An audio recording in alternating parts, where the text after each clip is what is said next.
Thodupuzha divine Mercy ഷ്രൈനിൽ ദൈവകരുണയുടെ മാതാവിന്റെ അമലോത്ഭവ തിരുനാൾ December 8 ആഘോഷിക്കും. തിരുനാളിനൊരുക്കമായി ധ്യാന ഗുരുക്കന്മാരുടെ നേതൃത്വത്തിൽ 9 ദിവസം നൊവേന, കുർബാന, സന്ദേശം എന്നിവ ഉണ്ടായിരിക്കുമെന്ന് റെക്ടർ ഫാദർ ജോർജ് ചേറ്റൂർ അറിയിച്ചു. 8-ന് വൈകിട്ട് 3:45-ന് തിരുനാൾ കുർബാനയും 5:30-ന് ടൗൺ ചുറ്റി ജപമാല പ്രദക്ഷിണവും ഉണ്ടായിരിക്കും.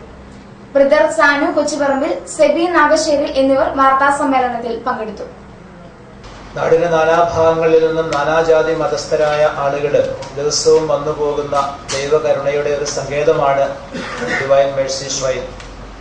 എപ്പോഴും നിരവധി ആളുകൾ വന്നിരുന്ന് പ്രാർത്ഥിക്കുകയും ഒത്തിരിയേറെ അത്ഭുതങ്ങളും അടയാളങ്ങളും സംഭവിക്കുകയും ചെയ്യുന്നു. അവരെല്ലാം നന്ദി പറയാൻ, ദൈവത്തെ സ്തുതിക്കാൻ ഒന്നിച്ചു ചേരുന്ന അവസരമാണ് ഈ തിരുനാള്. 4-5 വർഷമായിട്ട് ഏറ്റവും മനോഹരമായിട്ട് തൊടുപുഴ പട്ടണത്തിന് മുഴുവനും സന്തോഷവും അഭിമാനവും അനുഗ്രഹവും ചൊരിഞ്ഞുകൊണ്ട് ഈ തിരുനാള് നടന്നു വരുന്നു.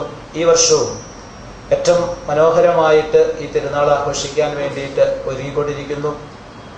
ഇത്തവണ തിരുനാളിന്റെ ഒരു പ്രത്യേകത, കേരളത്തിലെ അറിയപ്പെടുന്ന ധ്യാന ഗുരുക്കന്മാര് ഓരോ ദിവസവും ഈ തിരുനാളിന്റെ ഒരുക്കമായുള്ള 9 ദിവസവും ബലിയർപ്പിച്ച് സന്ദേശം നൽകുന്നു.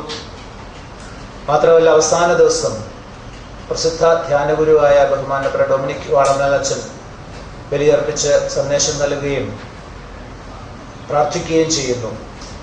അതോടൊപ്പം അവസാന ദിവസത്തെ പ്രദക്ഷിണം മറ്റ് തിരുനാളുകളിൽ നിന്നൊക്കെ വ്യത്യസ്തമായിട്ട് വാദ്യമേളങ്ങളൊന്നുമില്ലാതെ പരിശുദ്ധ അമ്മയുടെ തിരുസ്വരൂപം പൂക്കൾ കൊണ്ട് അലങ്കൃതമായ രഥത്തില് വച്ച് ടൗണിലൂടെ നടത്തുന്ന, ജപമാല ചൊല്ലിക്കൊണ്ട് നടത്തുന്ന പ്രദക്ഷിണമാണ്.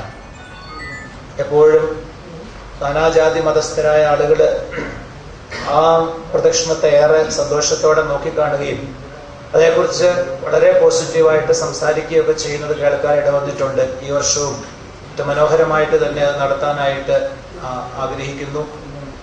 നാളെ വൈകിട്ട് 3 മണിക്ക് ബഹുമാനപ്പെട്ട ടൗൺ പള്ളിയിലെ ഫൊറോന വികാരി അച്ഛൻ, ബഹുമാനപ്പെട്ട ജോസ് മോനിപ്പള്ളി അച്ഛൻ കൊടിയേറ്റ് കർമ്മം നിർവഹിക്കുന്നു.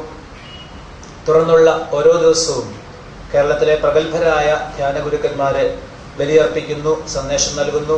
ബഹുമാനപ്പെട്ട തോമസ് മണ്ണൂരച്ചൻ, ബഹുമാനപ്പെട്ട ജേക്കബ് മഞ്ഞളിയച്ചൻ, അതുപോലെ നമ്മുടെ രൂപതയിലെ പഴയ മുൻ വികാരി ജനറാള് ബഹുമാനപ്പെട്ട തോമസ് മലയക്കുടിയച്ചൻ, ഇവരെല്ലാം ഓരോ ദിവസവും ബലിയർപ്പിച്ച് സന്ദേശം നൽകുന്നു.